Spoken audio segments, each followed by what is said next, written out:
I just played for you the opening measures of Edvard Grieg's Notturno, or Nocturne.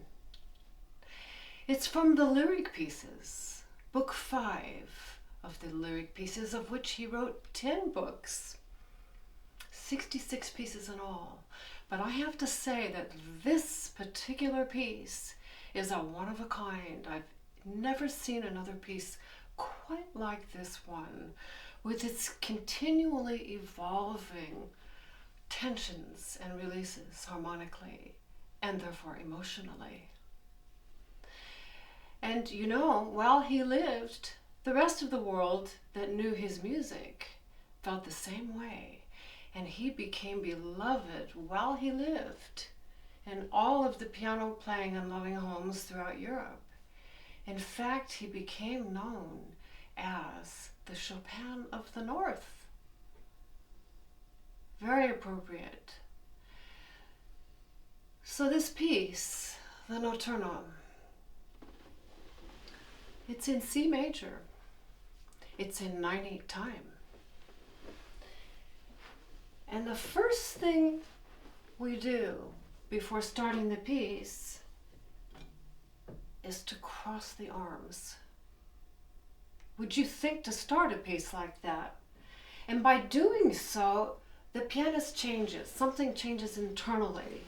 When I drape my right hand over my left and the first note I play is the C with the right hand. That's the tonic on the first beat.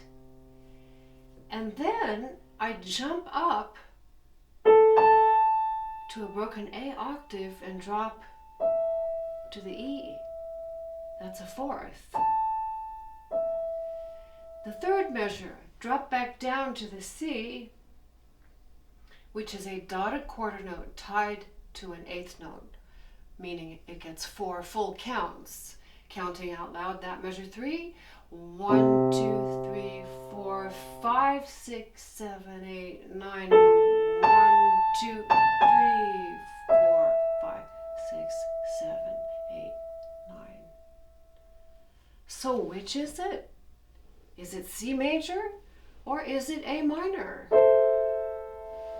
And that's part of the mystery that Grieg has built in to the very opening 4 measures of this piece, just the right hand alone, alternating with the tonic C, 1, 2, 3, 4, 5, 6, 7, 8, 9, 1, 2, 3, 4, 5, 6, 7, 8, 9. Repetition, 1, 2, 3, 4, 5, 6, 7, 8, 9, variation. That's so tender, even in itself, that has such pathos to me. Now, what comes with that? Obviously, that's not all there is in the beginning measures of the piece. The second element is played with the left hand, and it's the descending dotted quarter note line that sounds like this on beats 1, 2, 3, 4, 5, 6, 7, 8, 9, 1, 2, 3, 4, 5, 6, 7, 8, 9. And with the soprano, 1, 2, 3. Now this is interesting. 1, 2, 3, 4. On the fourth beat, both of those notes are sounding. And he wants that. If you were a singer, you could only sing one note at a time. And therefore the C is one voice, and the B natural that comes in is a second part.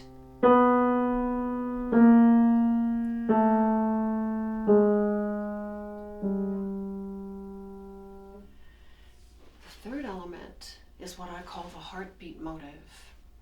And it's a series of tied notes that sound like this. 1, 2, 3. Tie, tie, tie. 1, 2, 3, 4, 5, 6, 7, 8, 9. 1, 2, 3, 4, 5, 6, 7, 8, 9. That's how I teach ties, is to clap, clasp, and shake. So you feel the beat, but it isn't sounding as a pitch or a note. So every time I had my clasp shakes is where that descending bass line came. And if I take with redistribution those two parts, listen now to the duet between what I call this heartbeat motive, ba ba ba ba ba ba. That's the sound of the heartbeat. Ba ba ba ba ba ba. With dee da dee dum.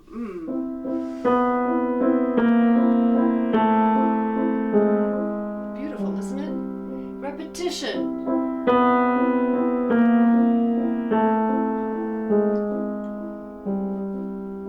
What did you notice about that dynamically? They did not have the same dynamic level. I intentionally brought out the descending chromatic line and shaped it a little bit and tapered it. I happen to like it that way. All of these thirds, which you could say is a combined part for tenor and alto, or you could just say it's a middle part, are on the pitches of C and E, which are clearly from the C major triad, the first and the third. And those, I think, sound really beautiful to barely hear them. They're whispering. This is a quiet heartbeat. Ba, ba, ba, ba, ba, ba, ba, ba, ba, ba. See my technique here? I'm not letting the keys up. I'm keeping them, stroking a little bit and pulling. It's hard to do to get them to even and all the same. And then when I add the descending bass line, that's all played with the left hand, watch the technique on this now, how I'm able to get terraced dynamics. Pianissimo with the repeated thirds, and maybe mezzo piano for the descending chromatic line, which I so want to hear. 1, 2, 3, 4, 5, 6. 1, 2, 3, 4, 5, 6. 1, 2, 3. 1, 2, 3, 4, 5, 6, 7, 8, 9. Everything's pulling. Did you notice how legato that descending line was? Let me do that again. This is so important. We are setting the stage here. This is setting the mood of the piece. And the beginning elements here must be perfectly controlled and delineated in your mind in advance how you want this all to work together as these three parts interrelating to each other, but they're all a little different. Let's try that one more time. And counting is so important to establish this pulse. Notice that my 1 is silent. It's a rest there for the left hand. 1, 2, 3. Again. 1, 2, 3, 4, 5, 6, 7, 8, 9. 1, 2, 3, 4, 5, 6, 7, 8, 9. 1, 2, 3, 4. It has to tell a story. Now when I put all three parts together, let's listen to what happens here. To set the left hand first and then cross over with the right.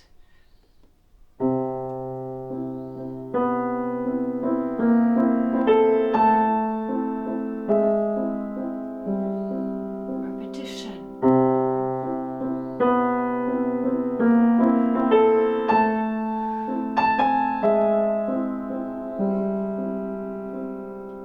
He has accents on these.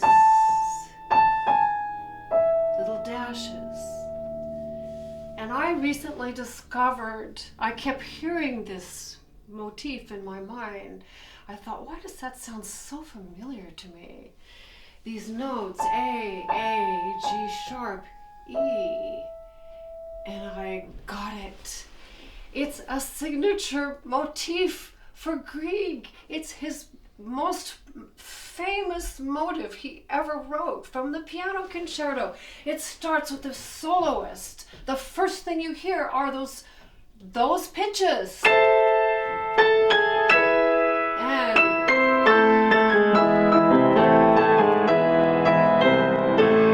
this fantastic arpeggio.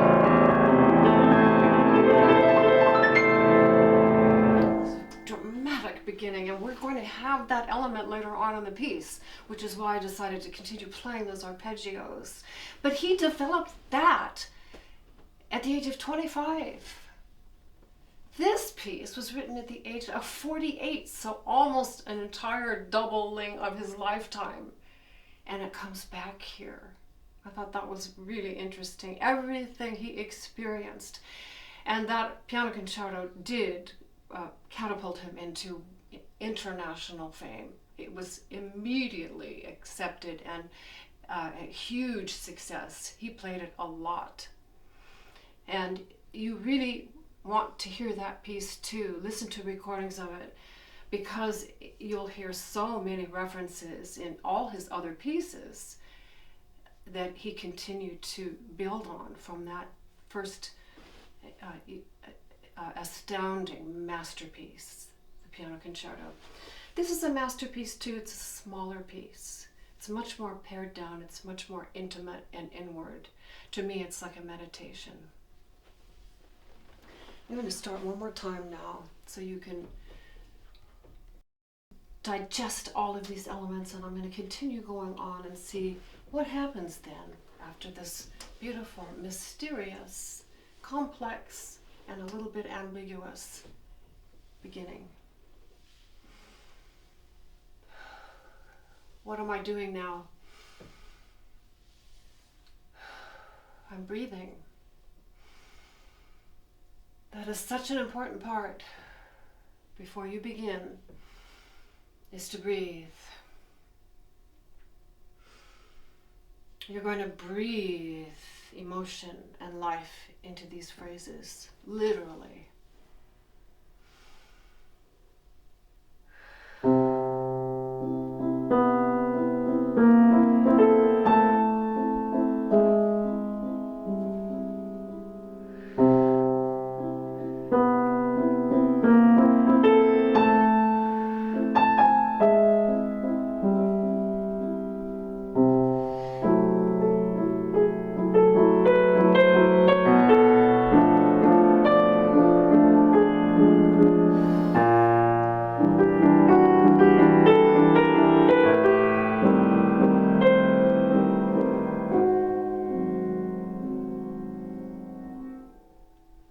Those are the next 4 measures.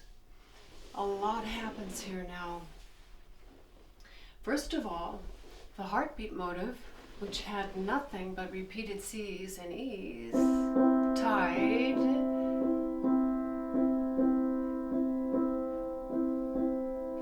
A full 4 measures of this. Finally, then goes to here.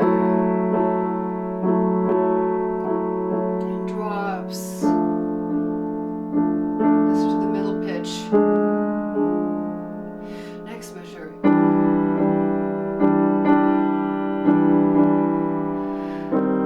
Listen to the middle pitch. Do you hear the sadness in this? Do you hear what's happening to the heartbeat here? It's becoming much more complex. It almost reminds me of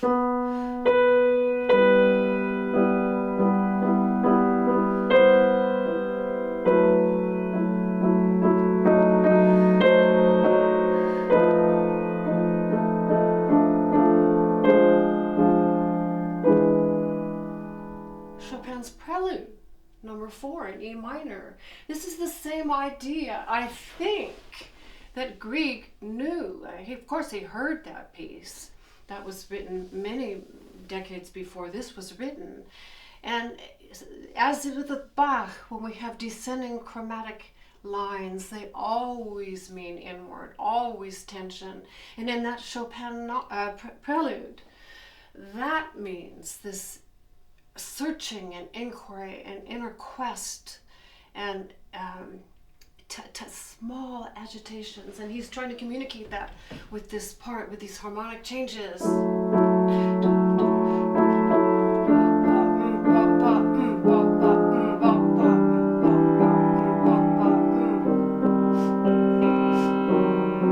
on. What's happening?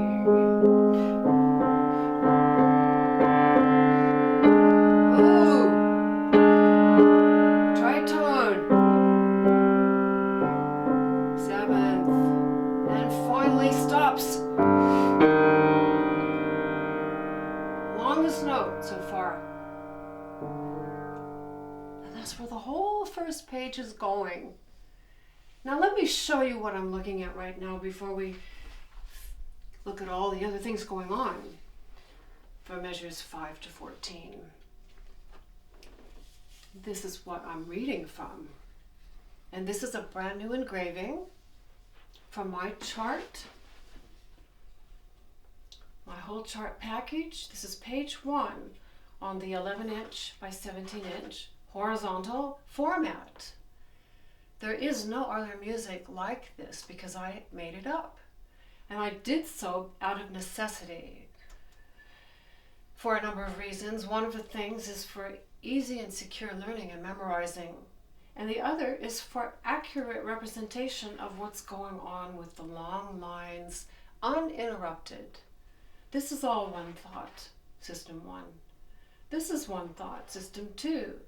And that final line that I just finished with the left hand alone, with the heartbeat motive, is system 3, ending right here, the end of measure 14.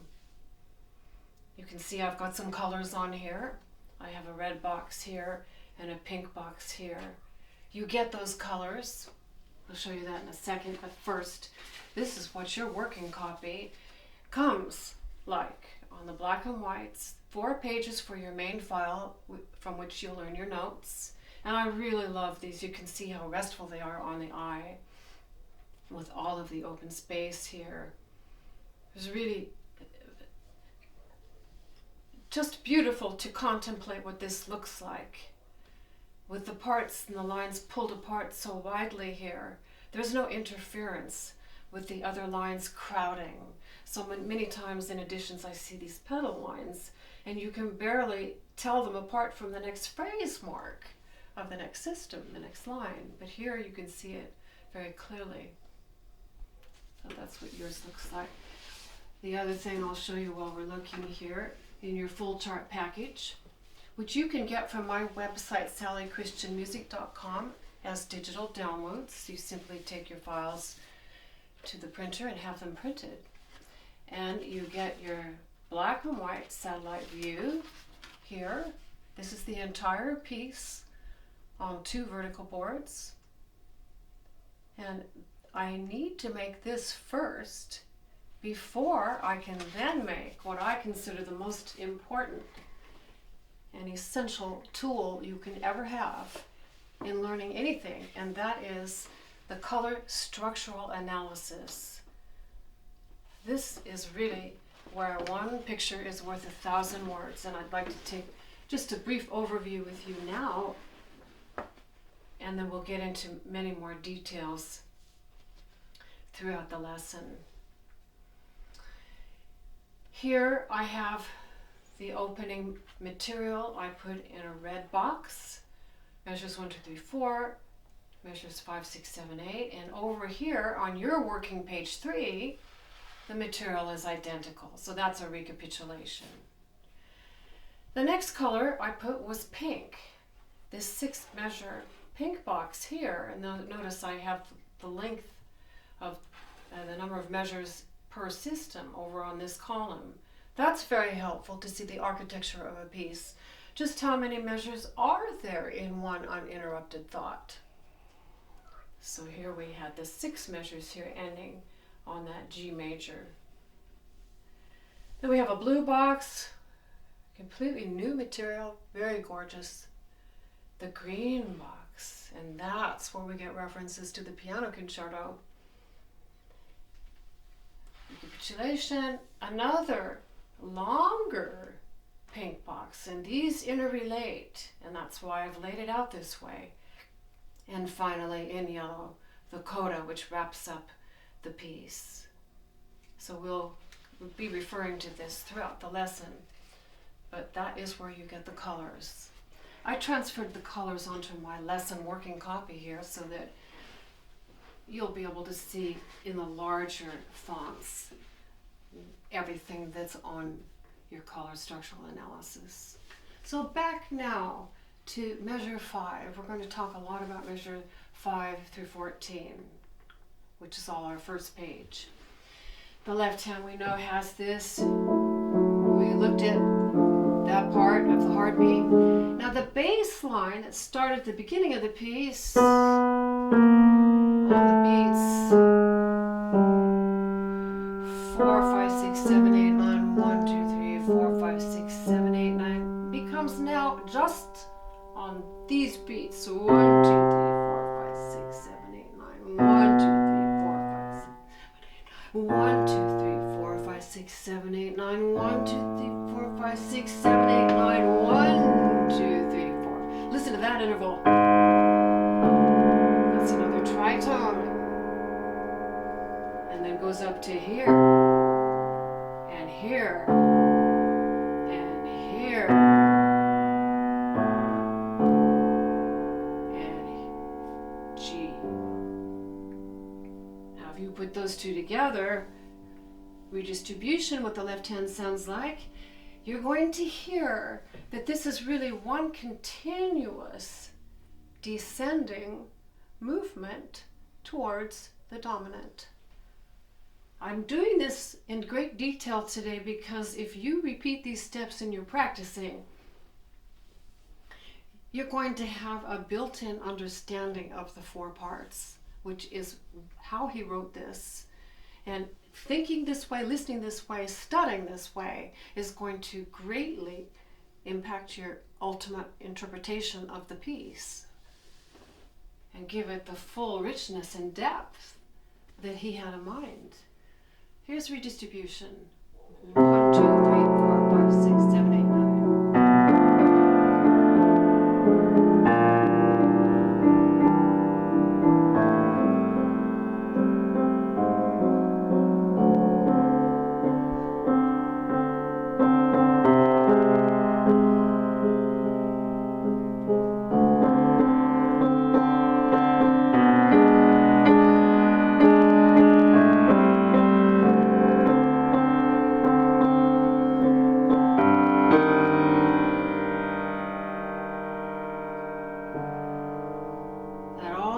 Played with the left hand, and that's how I would balance it dynamically. Now I'm going to take it with the left hand and I'm going to add above it what the alto does. Measure 5.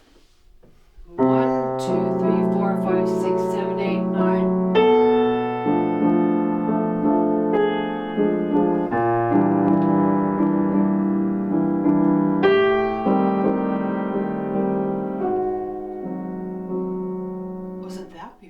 Did you notice the doubling then?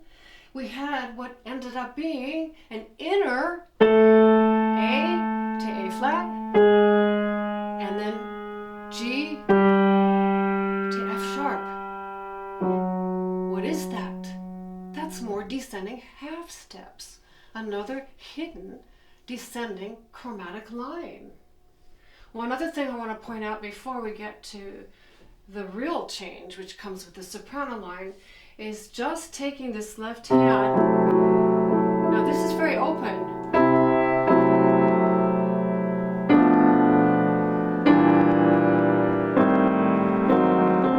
If I just take the bottom two, I get this.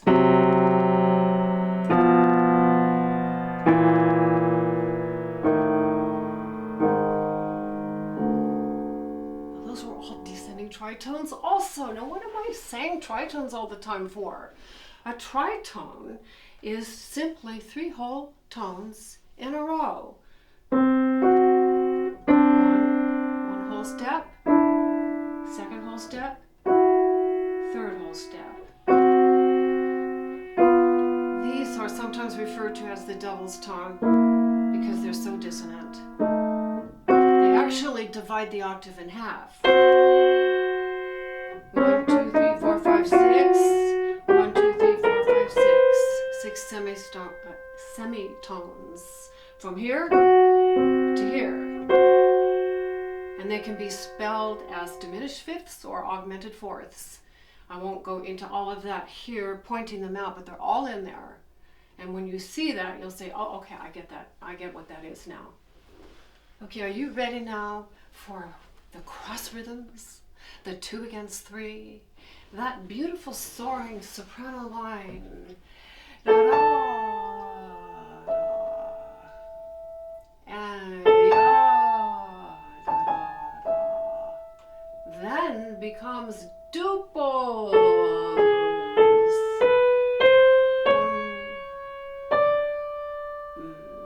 1, 2, and 3, 4, 5, and 6, 7, 8, and 9. 1, 2, 3, 4, 5, 6, 7, 8, 9.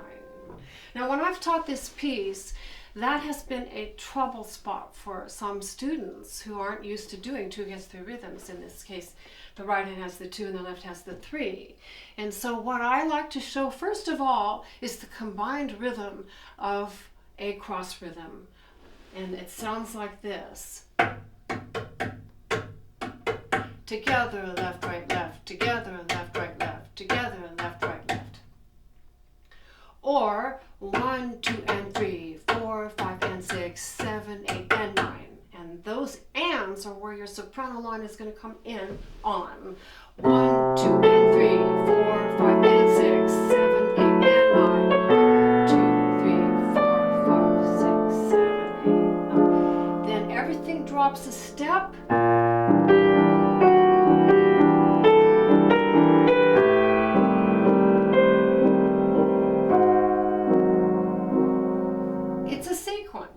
Measures 5 and 6, and then 7 and 8 drop a step and repeat.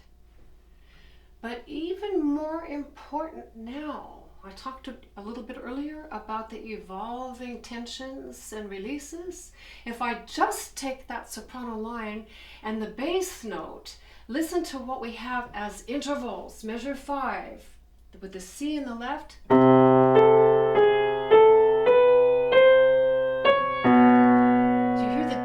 There.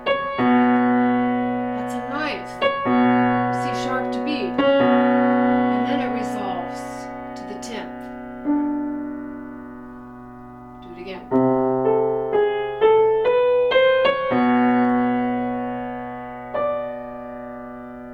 Repetition down a step. B natural to A, ninth, resolve to the 10th.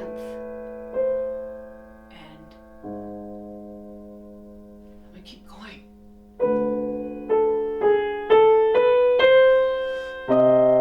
Tenth. Now, more open. 11th. B natural to E natural. Another and 11th and dissonance. 9th to octave. And at the end there, we not only have the 9th, which is dissonant between soprano and bass, but we have the tenor with the E flat, which drops to the D. Double tension.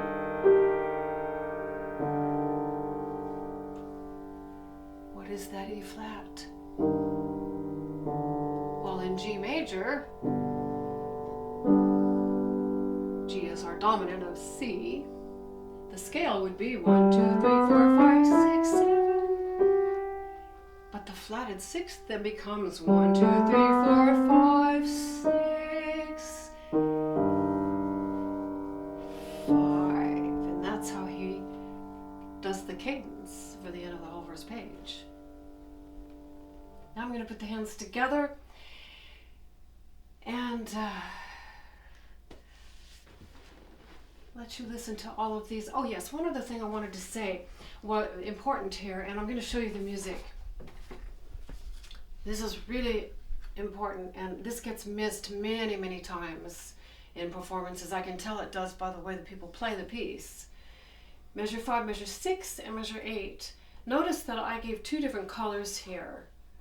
I put the soprano circled C sharp in yellow and D in yellow.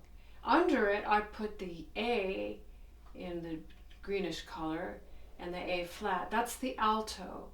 So here are your 2 different parts, and he starts with the grace note so that we have So you can clearly hear soprano comes in just a split second before the downbeat. 1. And the same thing here. 1, 2, and 3, 4, 5, and 6, 7, 8, and 9. 1, 2, 3, 4, 5, 6, 7, 8, 9. There's a tritone again. You see, once you start taking the parts alone and slow like this, and let these intervals really resonate, let them mix and stir up your senses, and feel the power of the combinations. What had the power of a tritone? Why it was banned all those centuries ago, because it did stir people up. It was tension, the most tension, but now we love it. You know, this piece was written in 1891. So this is late Romantic and into Impressionism, into what was to come with Debussy and Ravel.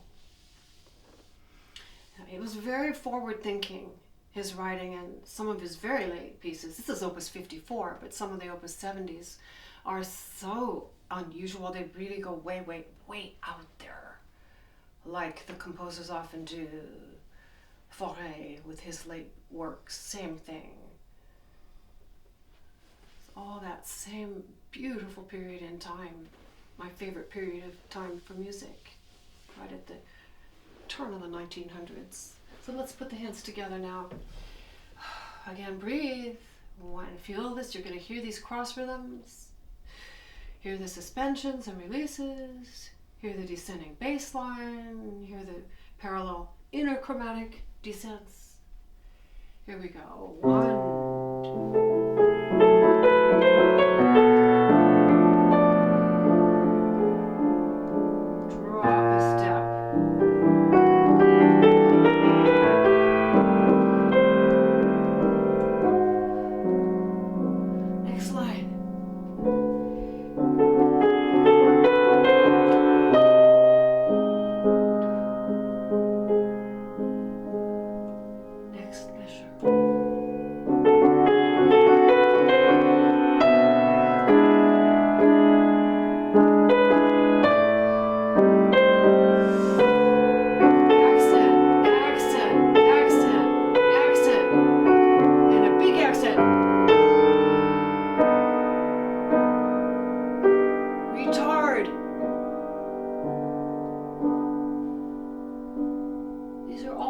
To watch. So many details.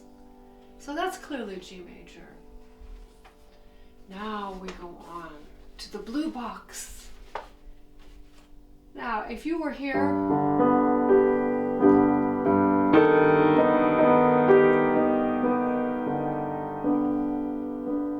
how long will he stay here? And what will come next?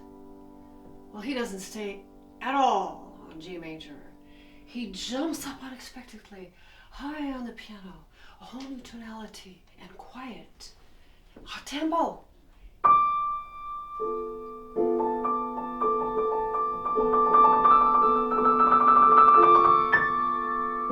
And cross over.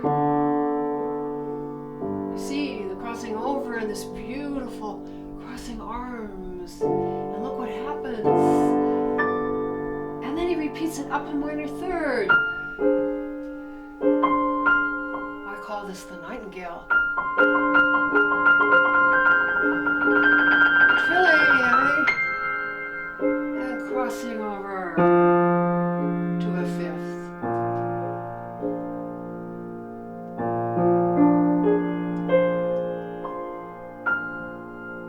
That's the tapestry. I just think this is magnificent. That's what I mean about this being so progressive harmonically. These are jazz chords. That's what he wants. And what he has in the bass is the heartbeat motive. Again, 1, 2, 3, 4, 5, 6, 7, 8. 3 measures of it. That's really a diminished. And then holding it, just holding it so he can do fourth. Now goes to duples, one, and da-da-da-da, and triples. Hey, so it's in a written out accelerondo. Exquisite writing. 1, 2, 3, 4, 5, 6. These are phrase. 4, 5, 6, 7, 8, 9. 1, 2, 3, 4, 5, 6, 7, 8, 9. 1, 3, 4, 5, 6, 7, 8, 9. One breath. Just rhapsodic. And then again, up to F. Duples, triples, trill. That's a fifth and a fifth to end. Exquisite writing. Now all together. 1.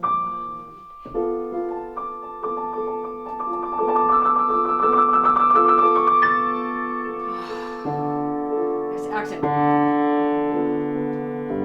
What was he thinking with this? What inspired him? Listen.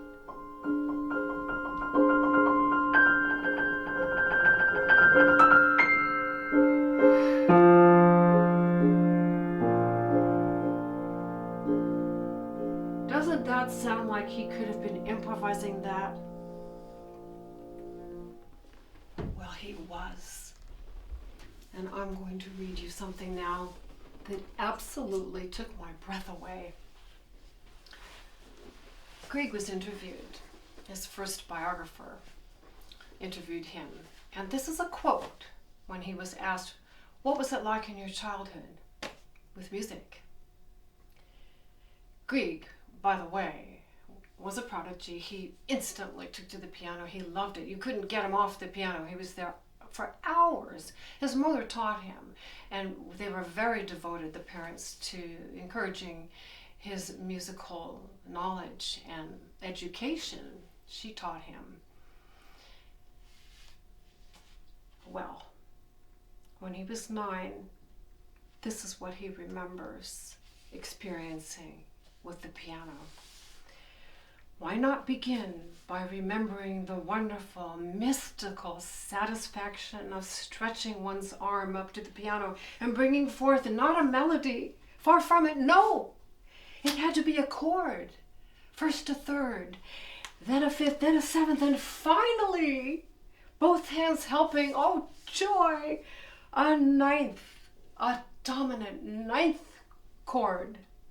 When I had discovered this, my rapture knew no bounds. That was a success, and nothing since has been able to excite me so profoundly as this.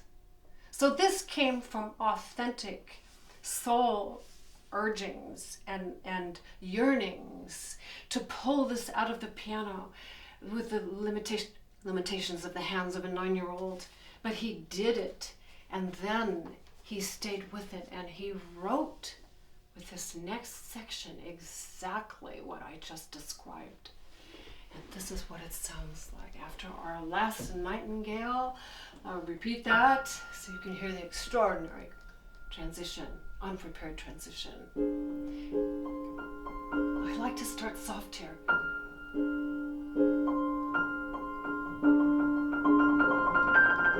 It's beckoning you. Come follow me. I'm going to show you something. Yes.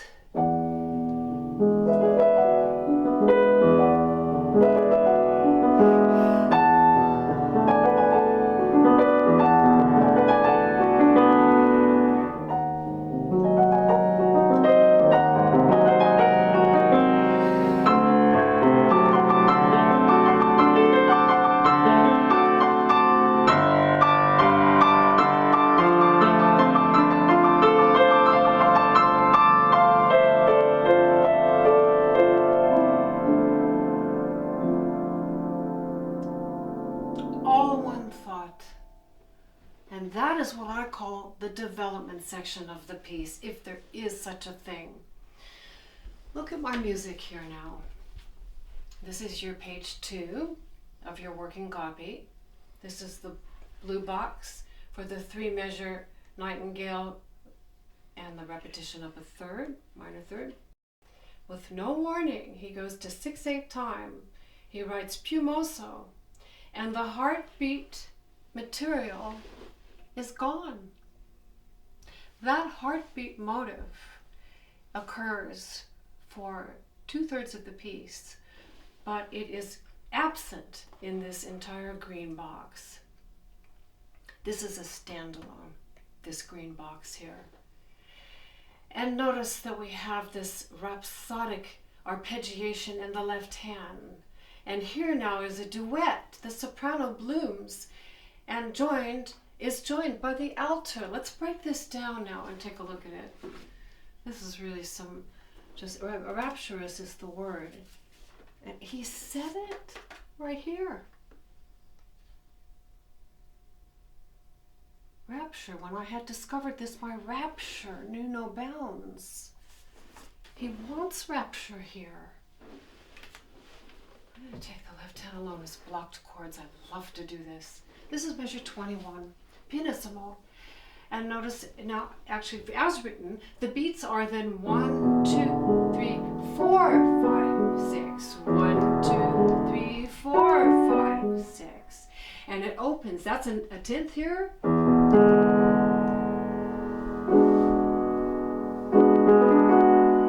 That's that diminished 7 chord, which was just like,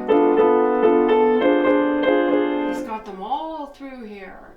10th, rocking, waves. Next 2 measure phrase goes up to the 11th.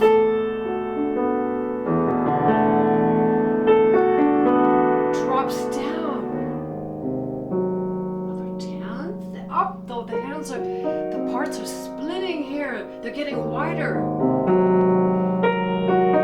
And finally a 10th going up. Climbing up 3 times and dropping down. And an unexpected F natural. Here's the 9-year-old building thirds.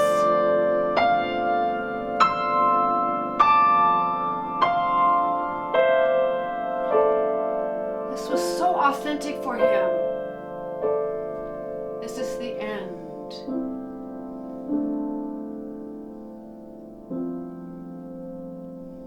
Third, 4th, 5th. Now blocking. I said I'd block. Let's block now. I hear them in pairs. And now this one. You can hear the splitting this way. And then a little higher for the top one. And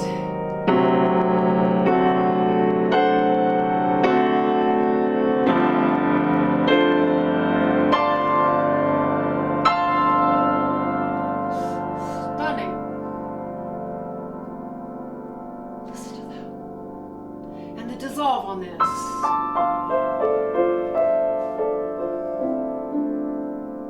I would love to end a section like that.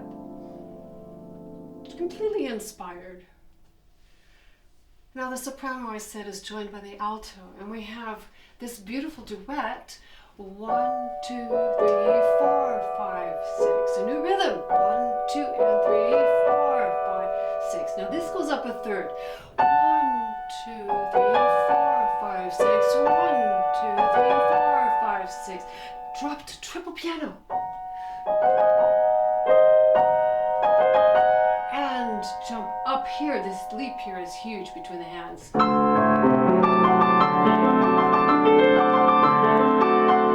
Everything goes up natural. Out of that tonality. This is 5 measures.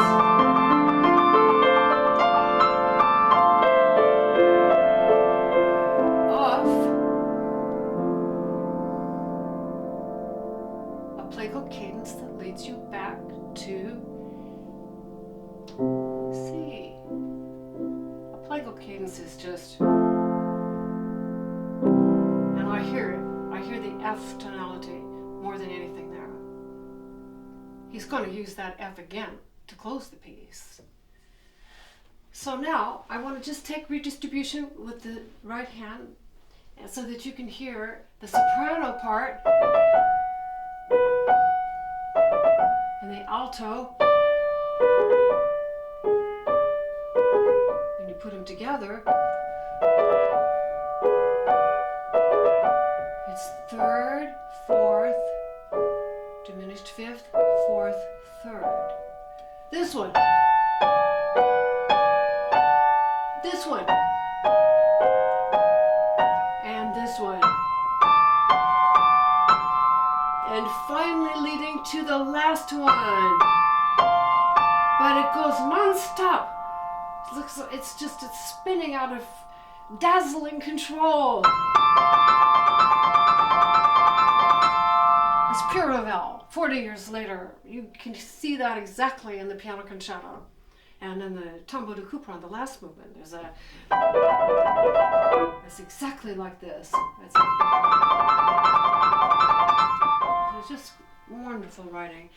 So one other thing before I play this, Grieg actually, with this Opus 54, took the first 4 pieces from that book 5 and did an orchestration of it with another composer, a musician, Anton Seidel. And I recommend that you listen to those as well, because you'll hear all the different instruments that Grieg assigned to this section of the piece and how explosive and dazzling it is at this point. At that point, the timpani's going, or the instrument that makes all the bell tones, and the triangle, I mean, and the timpani and the strings. He starts that with clarinets. A little different building, and then he puts flutes here. And here he puts strings. It's builds, and then it's full orchestra.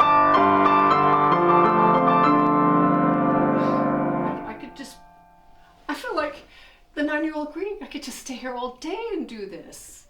It's just like a musical bath for my soul to hear all these harmonies and the beauty of it and the mystery of it.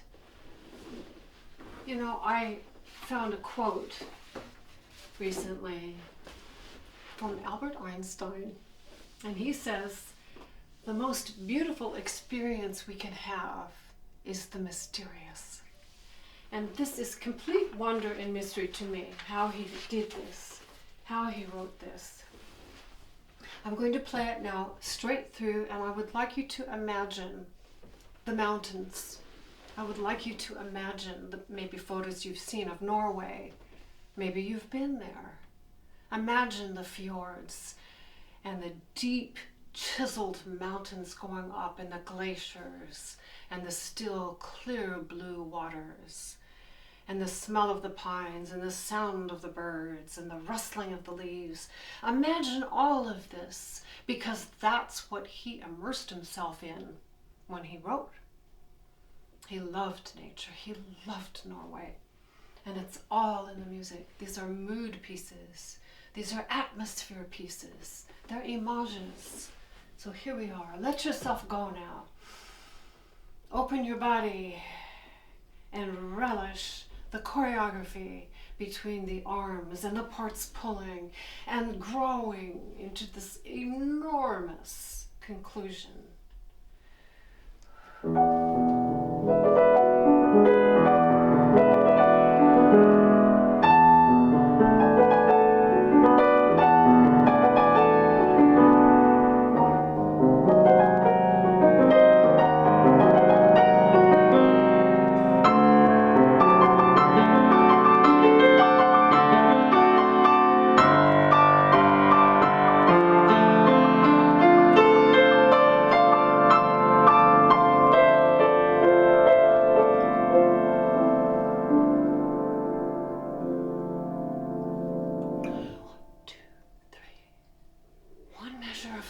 any time.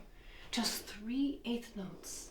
I did want to point out the accents, the V's that he has here, coming up with that last 8th note ascent, and the back and forth shimmering non-stop 16th notes, the only part in the piece, this right here. And in fact, in your music, in your structural analysis here, I want to point out that I delineated that with these dashed lines right here as a 5-measure modulation phrase leading to the recapitulation. And right there, it goes with the F naturals and non-stop 16th notes and ascending 8th notes in the bass with these little V's that are big accents. This dashed line here, 2-measure phrases, is editorial suggestion from me because that's how I hear it. It's not written that way with the public domain music, but that's clearly what's going on musically. And when you do those left-hand ascending line here with the accents, I recommend that you use your full arm, pull down.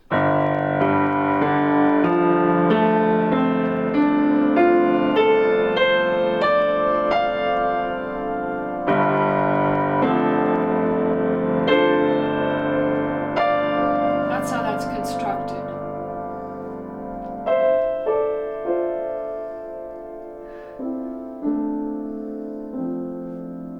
He doesn't want it to end either. But with no warning except that 3/8 note rest measure back to our opening material. Now watch me hold this for the full 4 beats. 1, 2, 3, 4, 5, 6, 7, 8. That asks a question. First cross rhythms. Dissonance. Shifting harmonies, everything's shifting.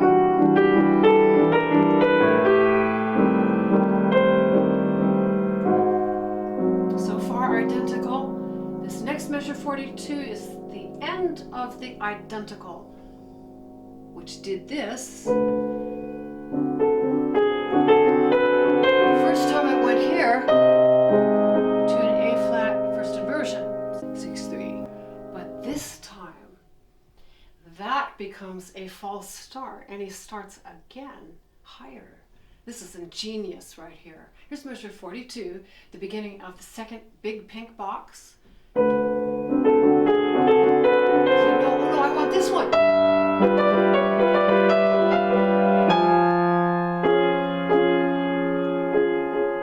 That's a D flat major 6/3, and that's the difference. First time to the A flat 6/3. The second time to the D flat 6/3. Now let's look at this structural analysis. I spent a long time on this, figuring out exactly how am I going to show the differences here, because when I first started to learn the piece, that was a trouble point, because anytime in music you have like material and then it departs differently, you've got to know exactly how and where it departs. And this shows you. I took these pink boxes and I say here, first time it's 2 measures long. This one goes to here. This one, the second time, is 3 measures long because of this false start.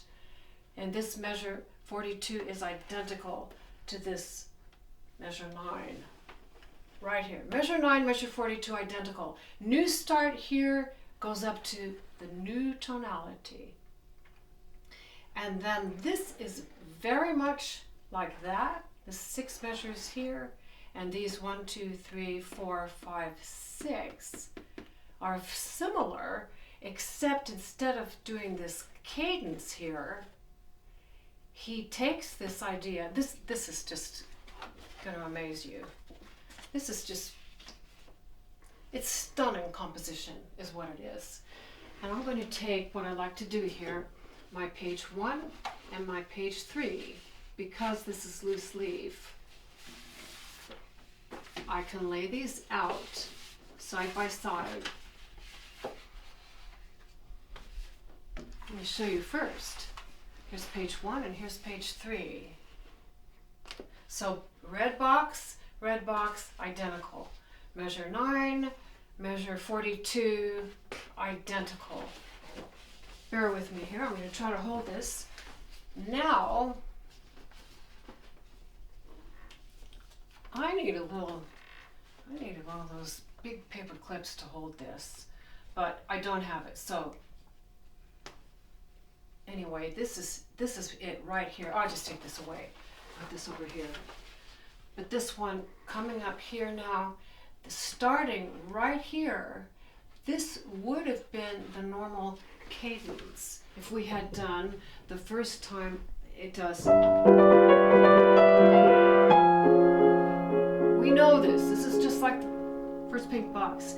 Here's the repetition. That's the 10th, remember? Now we come to the 11th.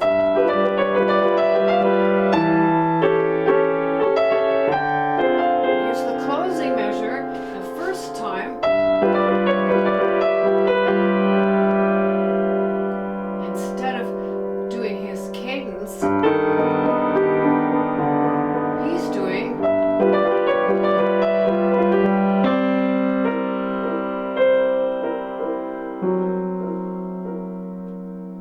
it's the same writing, exactly. This cadence,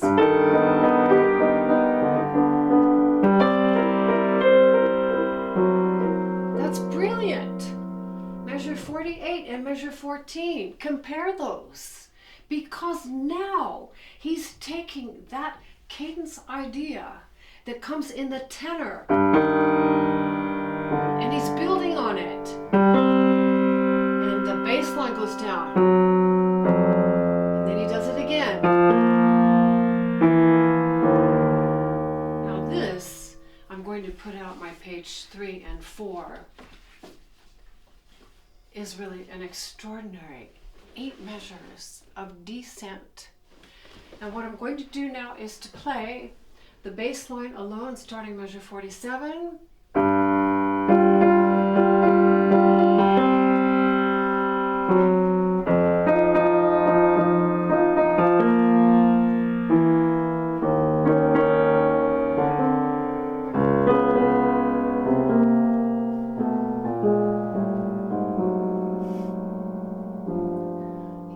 Those 7ths, doesn't he?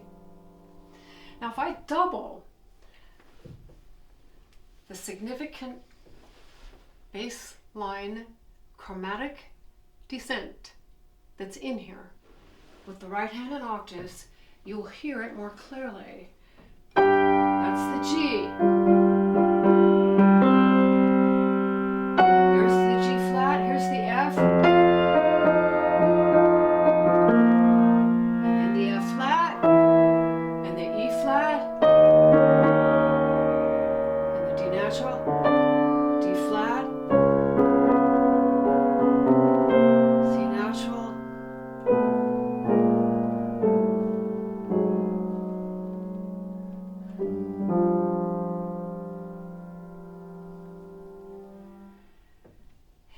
The right hand.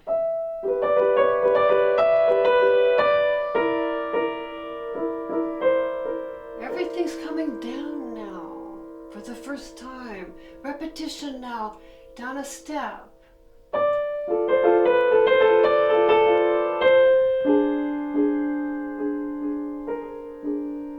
Let's put hands together there. This is measure 47, the first 4 measures of 8. Here's the end of your page 3 working copy. We're winding down. Dissonance, 9th octave, between tenor and soprano. a step. Another ninth resolution. See all the constantly dissonant resolution? They're leap tagging, they're leapfrogging. When this one is consonant, that one moves, and this one moves, and that one moves. Let me do that one more time so you can hear this. You want to bring these out. You want to follow them. Don't miss one of them. And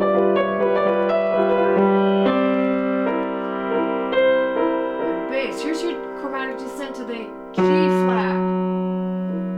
Now, instead of going here, he drops down the octave to the F.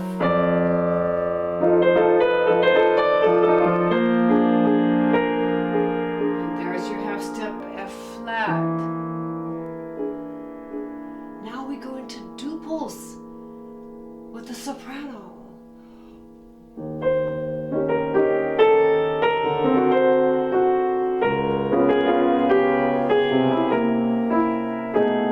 And this is exquisite. It's a hemiola. Repetition, down a step, and rests. Show you my music. This was another really tricky part in the piece. These last four measures here on the top of page 4, I had to work a lot on this section right in here, and you can see how marked up it is. And you can see the enharmonic spelling going G sharp to A flat supports the rolled chord going up. And I marked in your structural analysis that this makes a hemiola. Here, here, and here. What is a hemiola? Well, it's simply a shifting of groupings metrically. Instead of 1, 2, and 3, 4, 5, and 6, 7, 8, 9, 1, 2, 3, 4, 5, 6, 7, 8, 9. Our material here, this is tricky to count out loud here. I'm going to attempt this. This is starting measure 53 to show you the changing of the beats. How counting out loud doesn't represent what you're hearing with your ears. They don't match. That's what a hemiola is. So here it is with the counting when you first learn it. 1, 2, and 3, 4, 5, and 6, 7, 8, and 9. 1, 2, and 3, 4, 5, and 6, 7, 8, 9.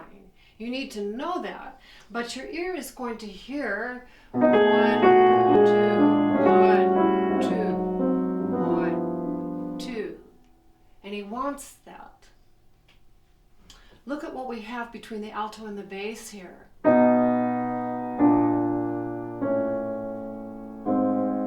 Tenths. Chromatic descending tenths.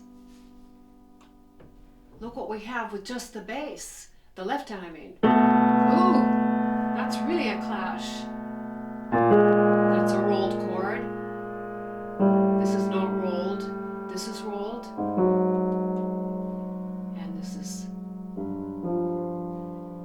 And that is where he started measure 47. He took us down the full octave.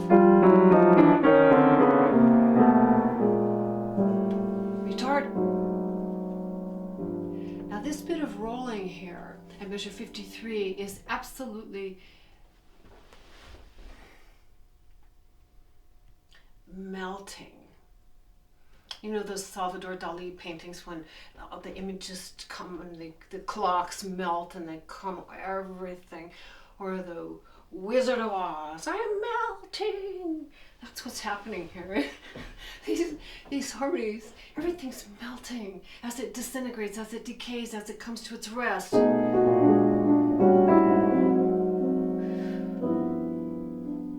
hemiola. See, really tricky.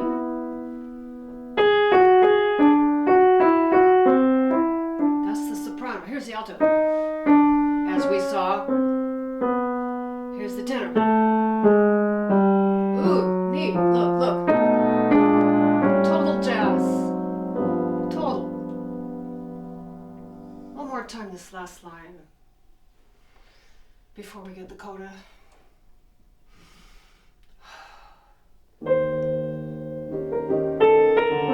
There's a roll. Down a whole step. Another roll. Let me do that again. These rolls are so important.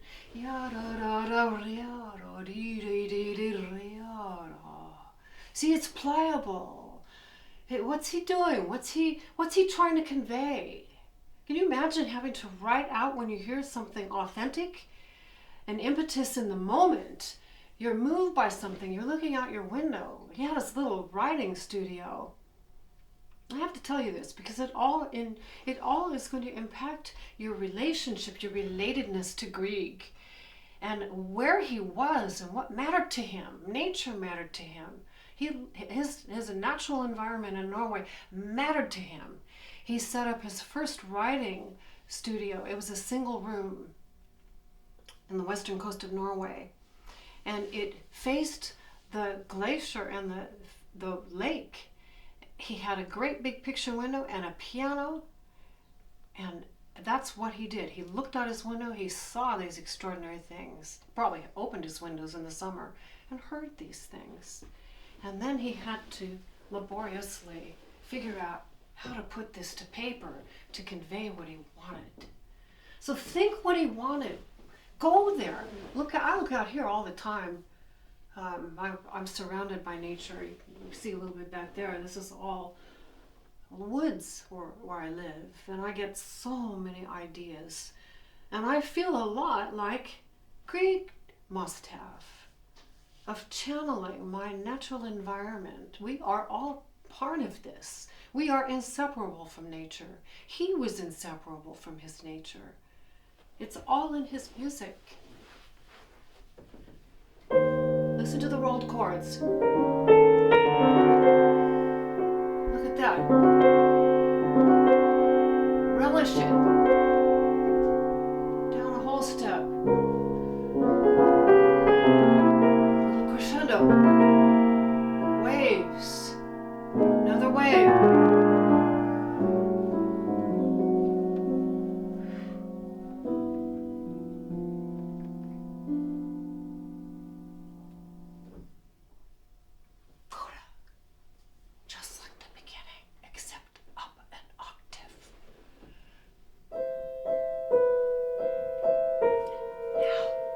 Fifth, there's that F tonality I referred to earlier. He's using it again here. One last nightingale.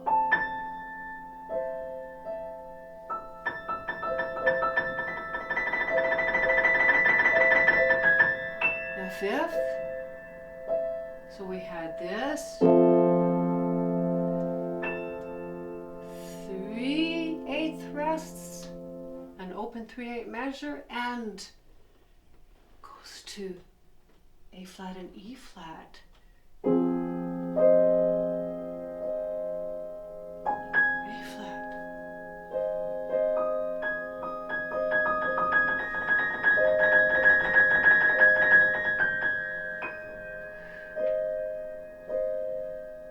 Rest, rest, rest. Adagio. C major, G in the bass, and one last beautiful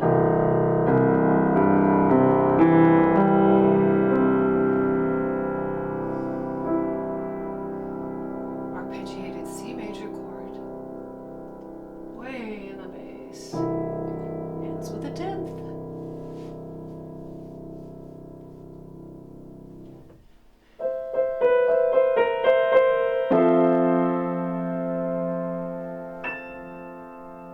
And then this drops to here.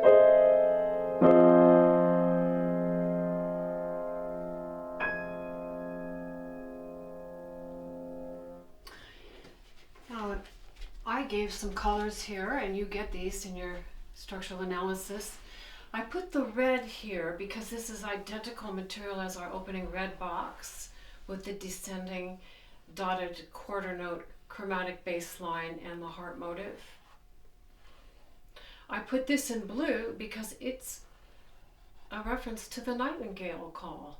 A little different this time, no duples, goes right into triplets. And then your final closing measures. I thought about this a lot too, of what it meant to him, and I thought, well, why did he end the piece? Why did he do all of this? And then this. And then there was nothing to connect it. 3 rests, and then he just decided, okay, I'm going to do the cadence. I found that unusual.